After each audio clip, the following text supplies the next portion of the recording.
Hi Owen, welcome to the show. Good to be chatting with you. Thank you, Patrick. Lovely to be here. It's great to have you here for this special million downloads episode. Trying something a little bit different today, so I hope it's fun for you and also for the audience.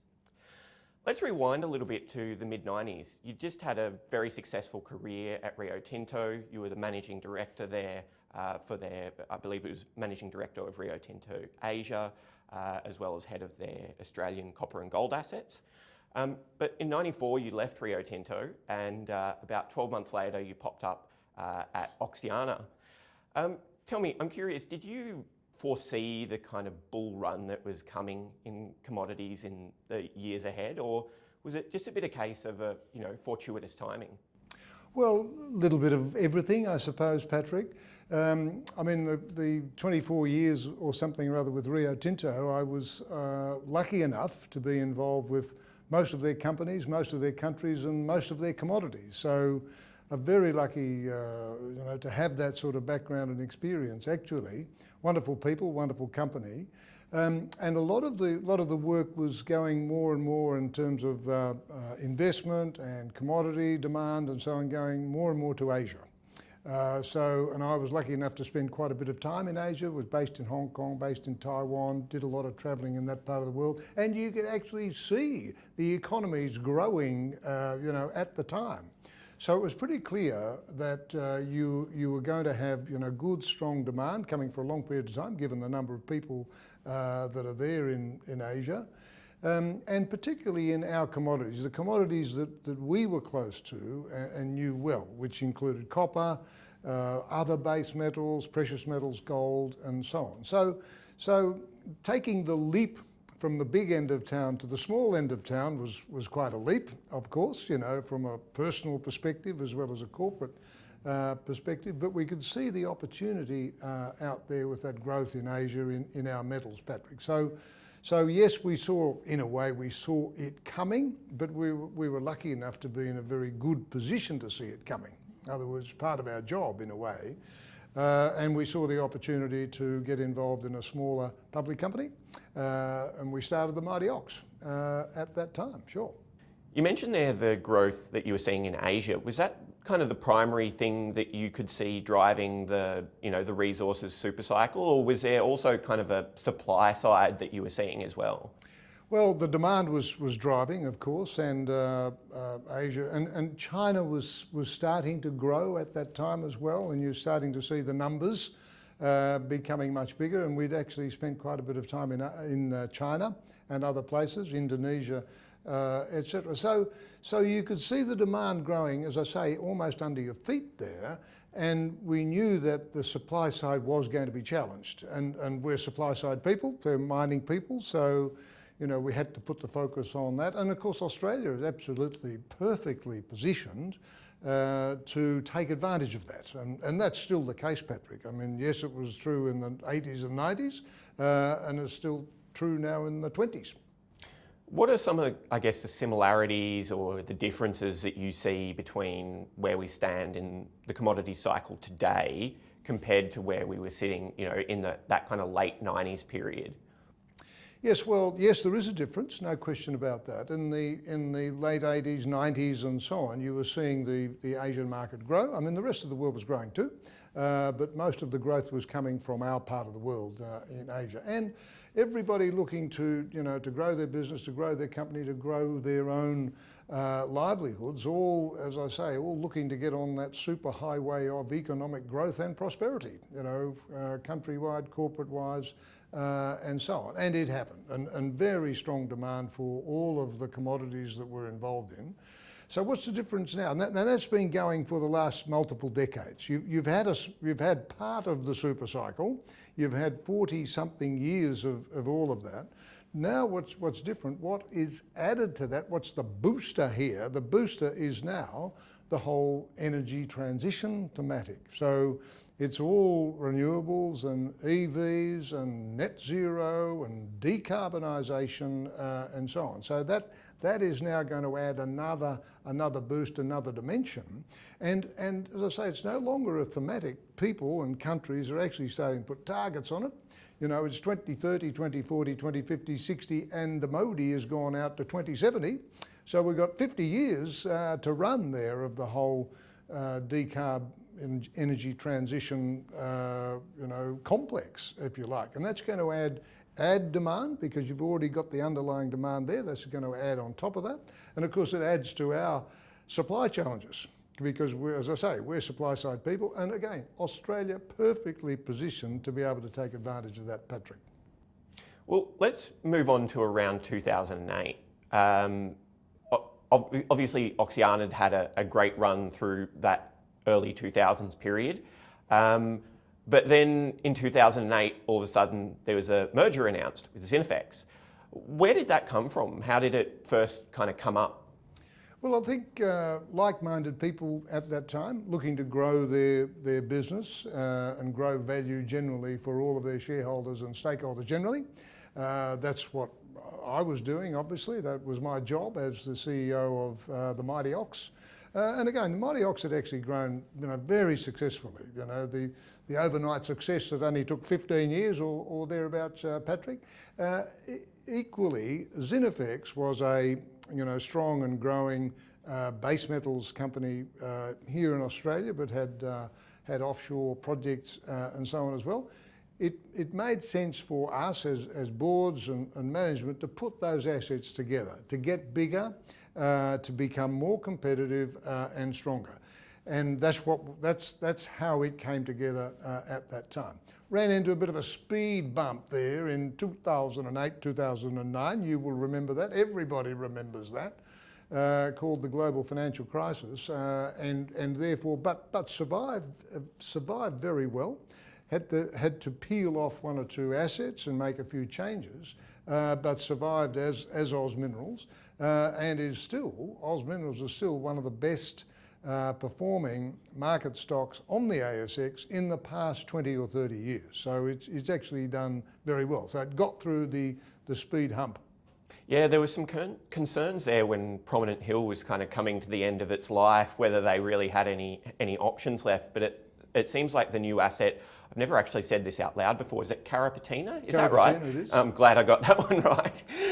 It seems to be performing quite well for them now. Bit of a tough question for you.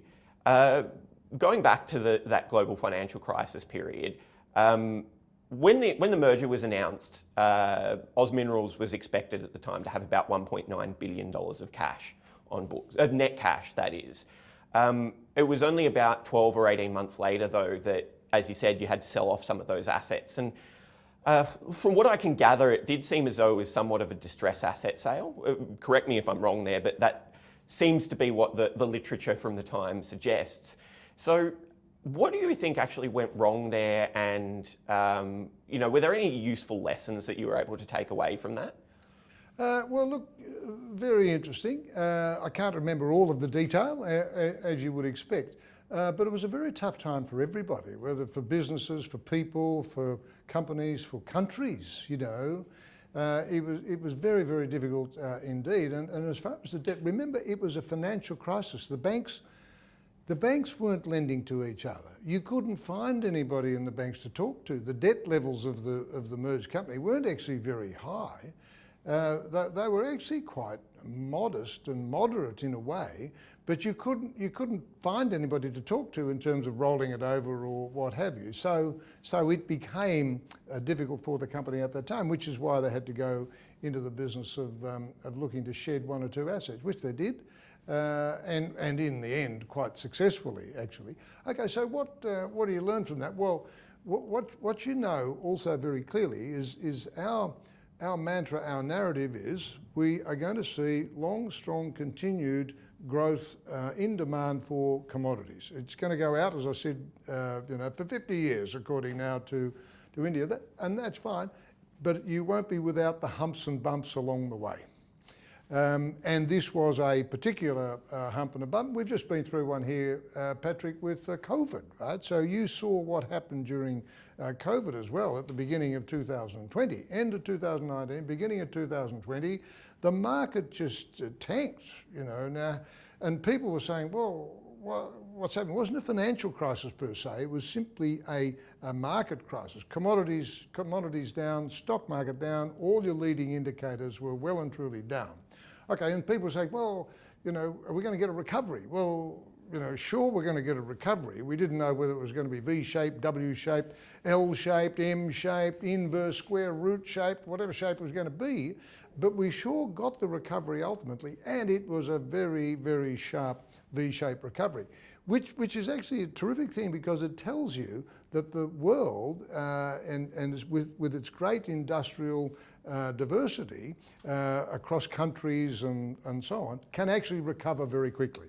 And there was a lot of working together, if you like, not only at the health safety level, but there was a lot of working together at the economic level as well in terms of financial markets and so on. So the recovery was very, very sharp, and we're now back on track for all of that. And I should say, Patrick, the mining industry has actually come through COVID very, very well, as it did, by the way, ultimately post the global financial crisis, as well as the Asian financial crisis, going back 10 years before that type of thing. Mining industry very well prepared for any health and safety, occupational health type issues, always well prepared for emergency type issues, is quite remote in terms of the community, so you can manage those things much better in remote areas. So the mining industry actually came through that very, very strongly. So we've seen one in around about 2000, we saw one in 2009, 2010, we've seen one here in 2020. So we've got another 10 years to wait for the next one, Patrick. Oh, that sounds good. Another 10-year bull market would be very welcome.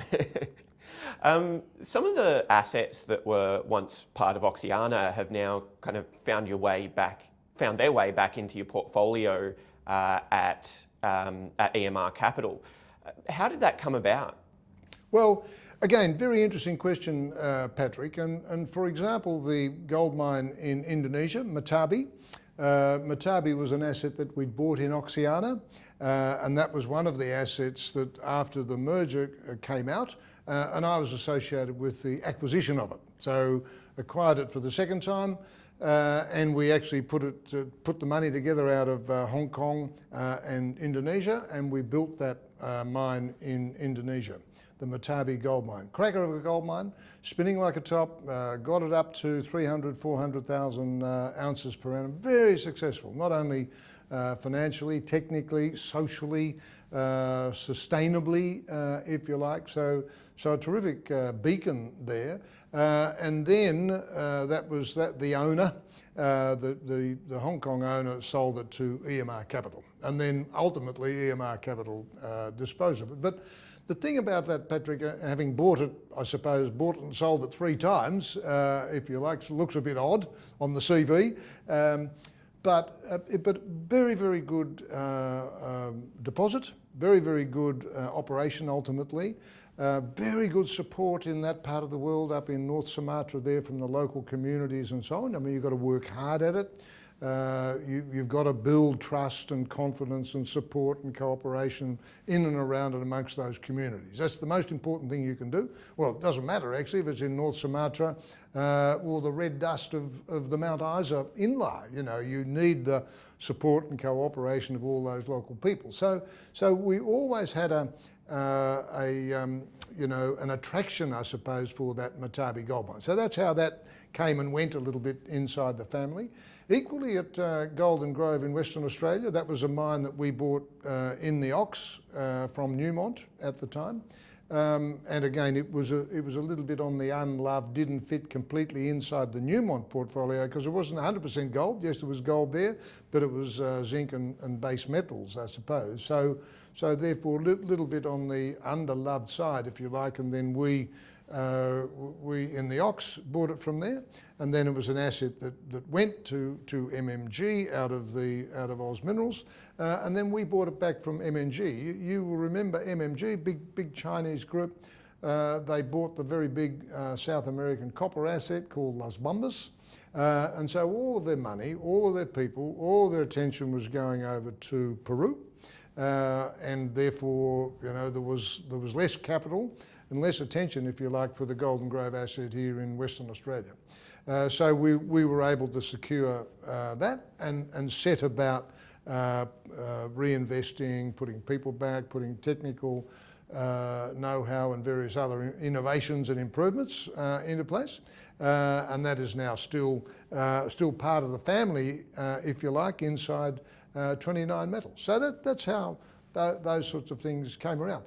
The lesson there is really, that you've got to go like a barracuda in a way for those quality assets. Do your work well, identify the quality assets, and in a way, don't give up.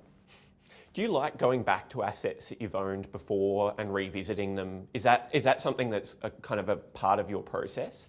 Well, it can be. It's one part of the pipeline. The advantage, of course, is that you know the asset very well, sort of warts and all in a way, and you know the people very well. And in my case, I know their mothers and fathers type of thing, so having been there for some period of time. The other thing, of course, is that with a good understanding, knowledge of the bigger companies, you know what the bigger companies more or less, how they think strategically about some of these things. So that's also a hunting ground for us, if you like, in terms of the bigger companies, because they only really want to manage 5 or 6 or 8 or whatever it happens to be of their top 10 businesses or the top businesses. And some of the other businesses, some of the smaller, if you like, don't fit one way or another, just simply don't get the attention. So that's a hunting ground for us to give them the attention and improve volumes, improve productivity and so on if the opportunity is there. So we would call it from our business perspective a competitive advantage, if you like, apart from the fact we've been doing it for a long period of time. We do know many of the assets very well, we know many of the people very well, and we know many of the corporates and their strategy very well, Patrick. There's certainly been some pretty incredible businesses created in Australia off the back of selling assets by the majors. I don't want to mention too many by name, as I'm sure you see some of them as competitors, but it's pretty incredible, particularly over the last 10 years, how many great Australian listed resources companies have been born out of the unloved and rejected assets of the majors. Bit of a change of tack for you though. I want to talk about the UK and the coal assets that you have there.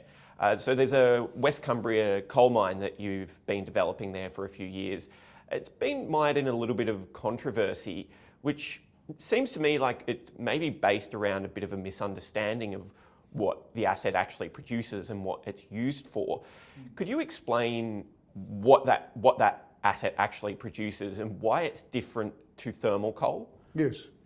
Okay, well look, just real quick in terms of background, in EMR Capital, we're copper, gold, base and precious metals on the one side, and on the bulk commodity side, we prefer potash and we prefer metallurgical coal. So we prefer met coal. So when we were looking for, going back a few years now, when we were looking around the world for undeveloped metallurgical coal assets, there weren't a lot of them going around, and got to have quality. If you're going to be in the bulk commodities business, Patrick, you need to have quality, certainly as a private equity group, and you also need to have an infrastructure solution. So we don't want to be building railway lines and ports and harbours all around the countryside anywhere.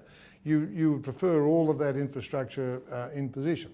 And one that we identified that fitted that bill was the West Cumbria metallurgical coal deposit. It had been mined many years ago, going back 40 or 50 years, for met coal, for steel making coal, and it was right next door to infrastructure.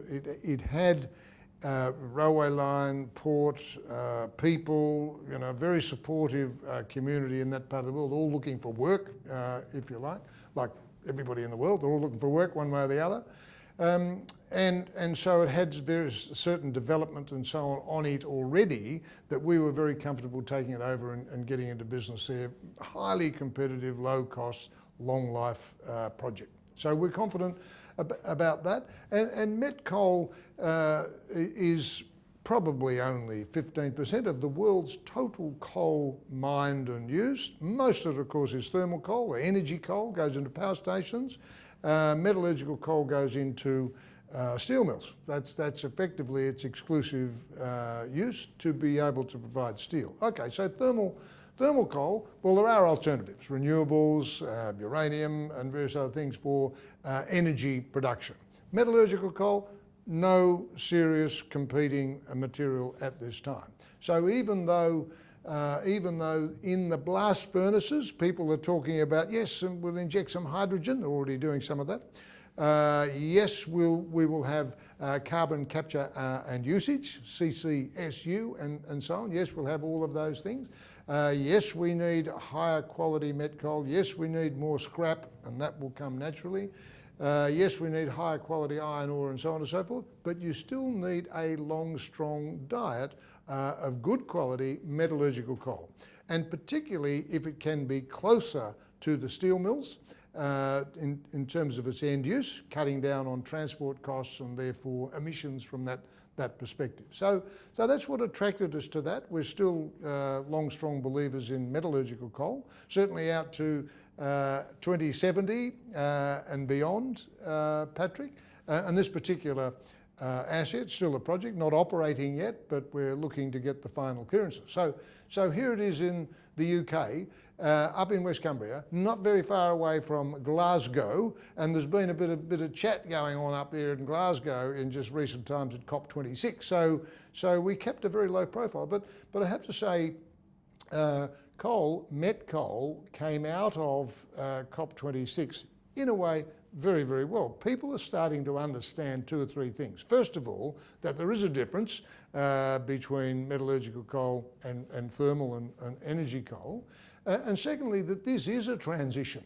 You know, it's not a quick fix, silver bullet, magic pudding cliff that you can do it sort of overnight. This will take some time. And taking some time, Patrick, is not an excuse just to kick it down the road, so as to speak. Taking some time means that you've got to develop the technology, you've got to test it out, you've got to implement it, you've got to commission it and get all of those things in.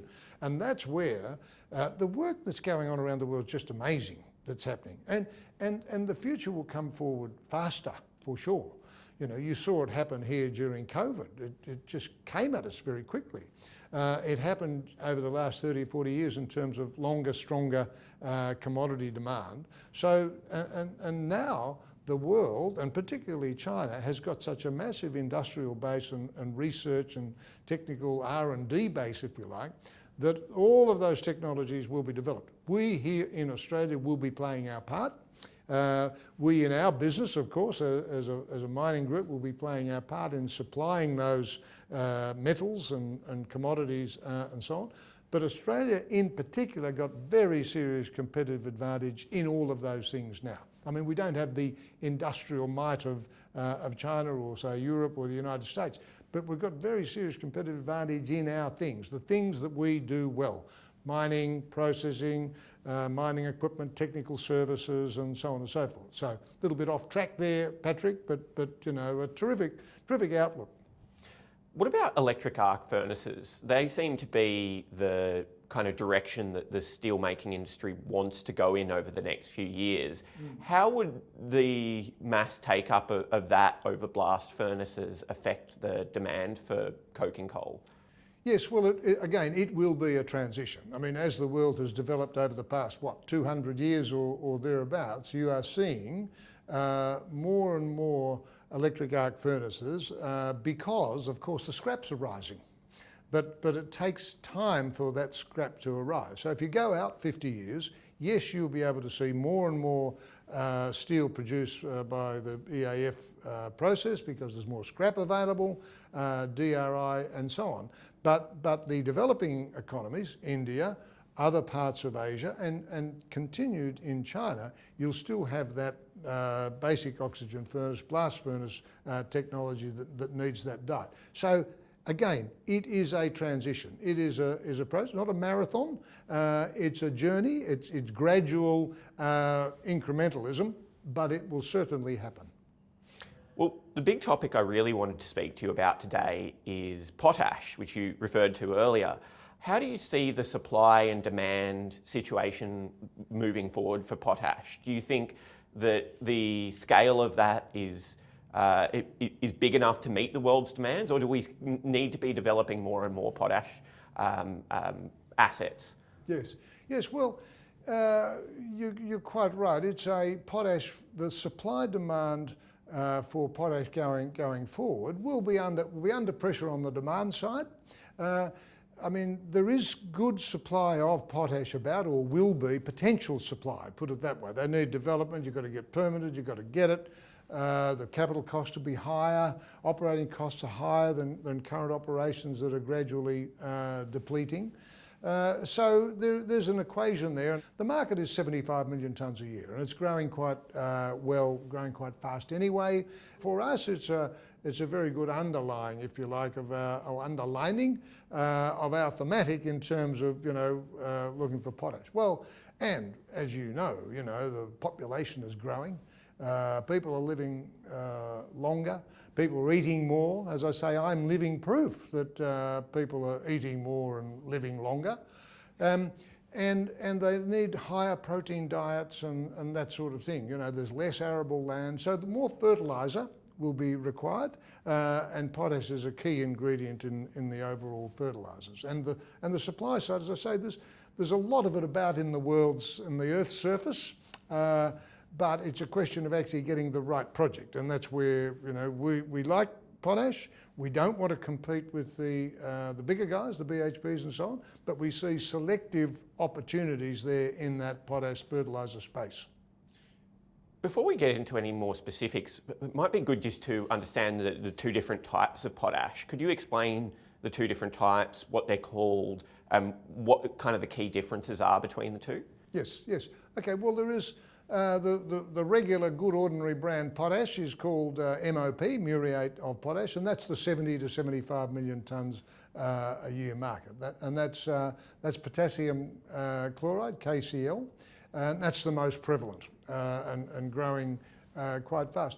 SOP, sulphate of potash, is used, it's a smaller market, 5 to 7 million tonnes per annum, growing actually faster, but it's used mainly, almost exclusively, on what they call chloride resistant type crops.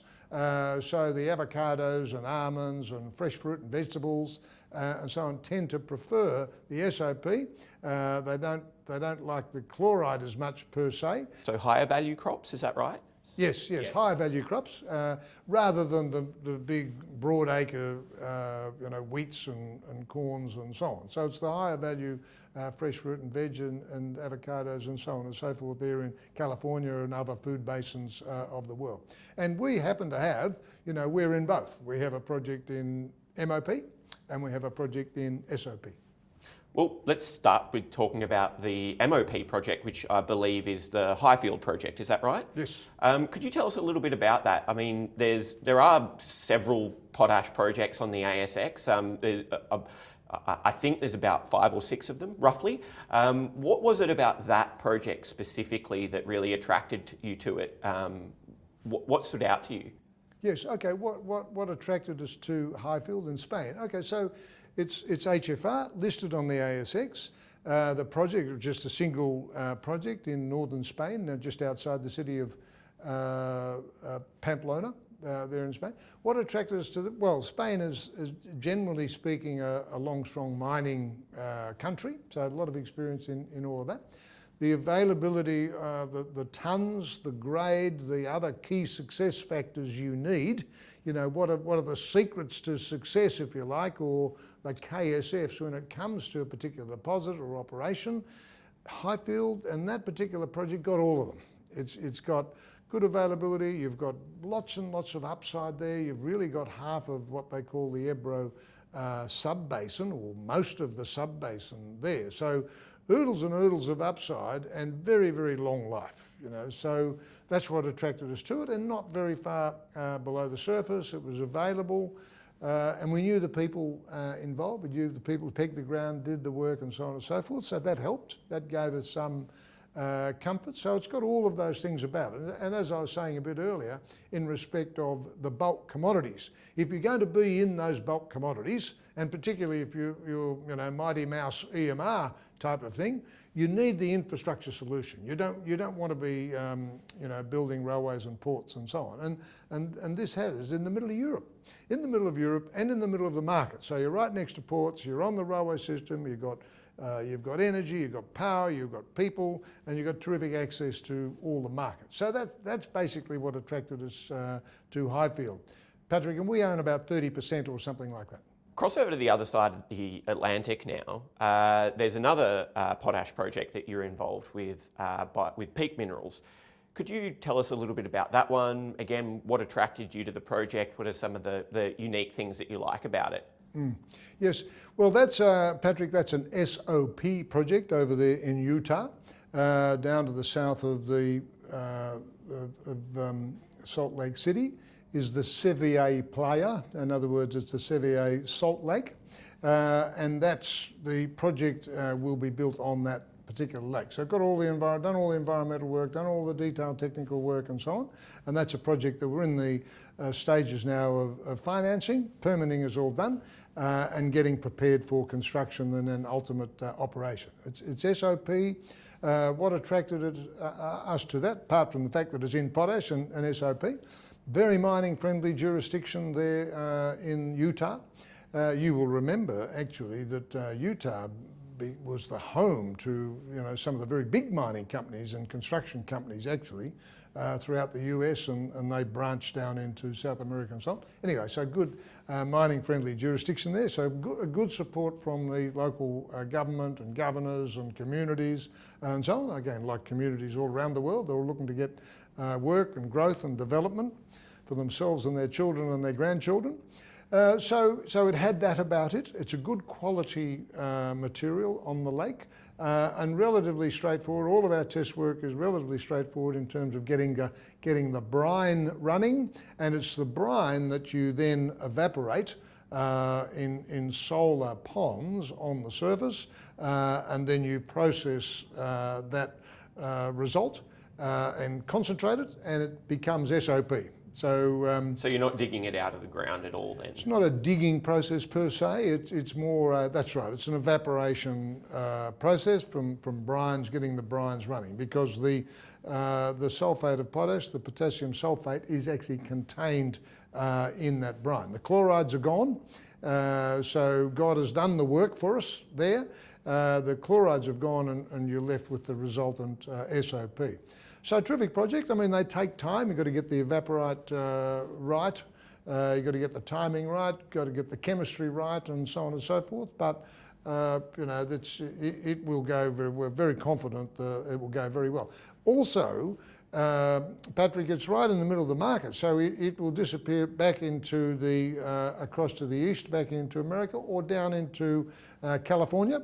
For the high value fruit and veg, almonds, avocados and so on, and also down into Mexico, and we can get it down into Peru as well. There's probably not enough for all of those places because we'll ultimately get to about, I think, 300,000 or 400,000 tonnes per annum or something like that. That's quite a big SOP operation, but very competitive in terms of its cost. You're using the sun, using solar energy, if you like, right in the middle of the market. Infrastructure already exists, don't have to build any of that out, and so it will be very competitive for a very long period of time. So it's a sort of 40 to 50 year life.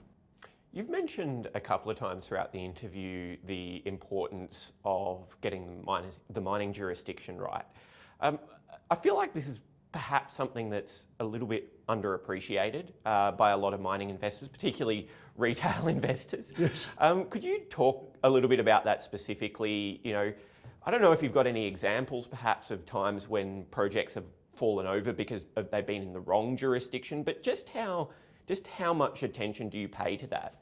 Yes, well, it is the first thing that you look at, certainly. And the jurisdictions here in Australia, for example, it's mainly controlled by the states. That's the mining rules and regulations, etc. And we've been doing it for a very long period of time. So yes, we have a bit of a whinge and a grizzle and a sledge every now and again with respect to the government, the regulator.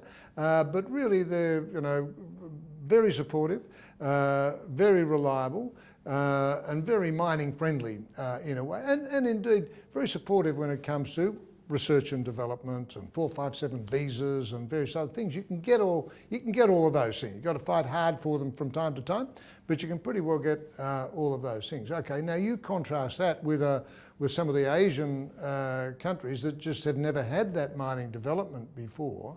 Then you're sort of starting afresh in a way. And therefore you have to work with the jurisdictions, work with the national government, work with the provincial government, and particularly work with the communities in terms of getting an understanding of what it is you're about to do. I mean, it's one thing to go in and get all the exploration work done and so on. You do it from afar, then you do it near. You make your discovery, and you've got to be confident that you're going to be able to develop and be there for the long term. So, clearly, it's not just the national government and the rules and regulations and the mining permit.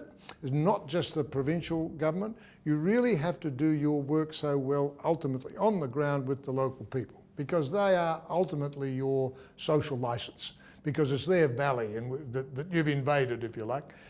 So you have to win their trust, their confidence, their support, their cooperation. And so we spend a lot of time at that. So you have to be confident that going into a new jurisdiction, not only at the national, federal, provincial level, but particularly at the local level, that you are going to be able to do your work and build their trust and cooperation. That's the single most important thing about going to these places, right? And it doesn't matter. It doesn't matter whether you're in the middle of the Pilbara or the red dust of Mount Isa or the rainforests of North Sumatra or the Atacama Desert. You really must have that. That's so important for your long-term sustainable business. So we take that very, very seriously. It's one thing to do the drill work and the resource work and the engineering and the construction and so on. We can do that in our sleep. But it's so important to get that social work done on the ground, Patrick. Well, before we move into my favourite questions, I want to put you on the spot about probably what I think is the biggest question for any mining investor to consider. Looking out over the next 5 to 10 years, so long term but not ultra long term, taking all things into account, supply, demand, etc. What's the commodity that really stands out to you as that you think is going to have the best performance over that period? Yes. Out over that period of time, 5 to 10 years and perhaps longer term, copper will go very well because it's used in everything. Every electrical application, every growth, it's a producer good, it's a consumer good, it's an investment good, it's an infrastructure good, it's in everything. And now, of course, with the whole energy transition dynamic and complex going on, it's used in all of those things. Doesn't matter if it's renewables or electric vehicles or however it's done, you need Dr. Copper in there. So it's got another growth spurt. So copper's one of our favourites for sure. But Patrick, also all of the other battery metals complex, they are competing with each other. They're jostling for position there, but they will all be used one way or the other. That's lithium, cobalt, nickel. Nickel's just got another spurt on type of thing. So that's the complex that we like, and fortunately we're actually very familiar with that complex as well. So that helps. I mean, the steel industry will continue to go very, very well indeed, for sure, as will all other things that are actually going on out there. But we particularly like where you've seen copper, which has got a very strong growth profile anyway, a sort of noblest and most versatile of all metals and so on and so forth. But it's now got that extra, the booster. It's had its third booster, if you like.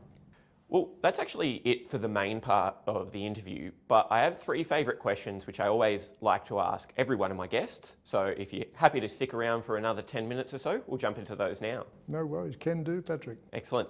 First of all, could you tell me about a book that's been particularly influential on you as an investor? What were some of the interesting lessons that you took from it? Yes. Well, look, very good question. And books, and most people these days read a lot of books. They got a lot of information. We've got so much information coming at us, so all of the time. So we're always reading, I suppose, in a way. One of the things that, particularly after I left the Rio Tinto organisation, the mothership, going from the big end of town to the smaller end of town, a lot of things are done for you in the mothership type of thing, but in the smaller outfit, you are literally on your own, got to do it all yourself. And particularly looking to grow the business. And I mentioned a bit earlier that we're looking to grow our business in Asia, and copper and gold and so on and so forth. And so what are the key success factors in growing that business in the opportunities there? Well, you need very good people, of course. And of course you need the people with the skills, the hardware. And you need people with the motivation. You need the commitment. That's the software side of it. So how do you build it's one thing to go to school and go to university and go to tech and so on and so forth, and you can build up that skill set. But how do you build up that commitment? So as a leader, I suppose, put in the spot of looking to build the team over a period of time and build culture. How do you do that? What are the key success factors? What are the buttons? Well, what must you do to, help, guide, coach, lead people through that whole process? Whether it's the people who directly report to you, whether it's other stakeholders, other folks, in and around the companies and so on.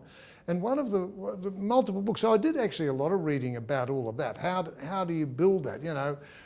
Looking at going from good to great, In Search of Excellence, all of those sort of books are just a few of them. Now there's a plethora of them in terms of advice that you can get. But one of the fellows is a man called Stephen Covey, who wrote The 7 Habits of Highly Effective People, and then he wrote The 8th Habit. And he did a lot of lecture tours, almost evangelical actually was Covey. But he was very, very important because he made it very simple, very clear. Here are these people have done an amazing job, and these are the key success factors. These are the 7 habits. These are the things that they do. Doesn't mean that if you do them, they're going to work for you, or it doesn't mean if you do them, you'll do them as well as other people have. But there's a very, very clear theme in there, and so we use those in the company and so on. So we build up the trust, we build up the confidence, we built up the culture that equipped the tools that we had in terms of the technical capability to do our work well. Well, as always, if you're looking for that book, I will put a link in the description to the podcast. So if you're on YouTube, just have a look at the description there. If you're on Livewire, there'll also be a link in the wire to this podcast. Next question for you. Tell us about your biggest loss or gain. And again, what were the lessons that you took away from the experience? Yes. Well, look, I think we're always learning from more from our losses than our gains. I always think so. And I've had a few of them. I've got a room full of them. Got a whole library full of mistakes and losses and so on, Patrick. So singling one out's a bit hard, but one of the very serious lessons that I've learned, and not just in Rio Tinto, so in all manner of my career, if you can call it that, from the big end of town to growing the mighty Ox, and then in EMR Capital more as a private equity investor. Most key, absolutely fundamental. I mean, there's a number of most important things, but absolutely fundamental, you must do your due diligence well. You must do your work well. If you're looking at something, at the moment we're looking at multiple assets all around the world for acquisition, for improvement, and so on. So you must do your work well as an individual, and you must lead the work that's happening, but you must make sure that the boys and girls actually on the ground are doing their work very well as well. So you must have the best. You must have the best people, particularly when you're getting into something, when you're building something, because whatever it is that you build is going to last forever, so you must make sure that you do your work well there. So your due diligence and the work that you do at area must be superb. And in fact, it's not just me banging on about all of that and people like Stephen Covey and so on and so forth, but you'll see a lot of the leaders are very fussy when it comes to people, and that's one of the secrets to success. You've got to be fussy. Don't be slow, but you've got to be fussy about those things, Patrick. Now, I've got one more question, but before I ask it, I always like to insert a little bit of a disclaimer. Don't try this at home. We're not actually suggesting that anybody goes out there, puts all of their money in a single stock and forgets about it for 5 years. This is supposed to be a bit of an exercise in long-term thinking and hopefully a little bit of fun. So with that being said, if the markets were going to close for the next 5 years starting from tomorrow and you could only own shares in one company, what would it be? Well, I've been talking about copper, I've been talking about experience and so on and so forth. And of course, we recently successfully floated in Australia in July this year on the ASX 29 Metals. And it's a copper base metals company. It has also has cobalt, and Patrick, it's got all of the ingredients. In other words, it's got good strong demand profile for those metals, challenges to supply, and the people that have populated both the board and the senior management team there are people that we have known, worked with and very comfortable with before, so that gives us the confidence that 29M is going to do very, very well. And of course, I happen to be the chairman, so a little bit on the that side there, if you like. But we're very confident it will go very well in this market. That's all right. We don't have any rules against talking your own book here. Thank you. Well, Owen, thanks so much for chatting to us today. It's been wonderful to get your insights, and thanks for being part of this special video podcast. Lovely. Thank you, Patrick, and thank you for the opportunity to have a bit of a go on Livewire. Well done.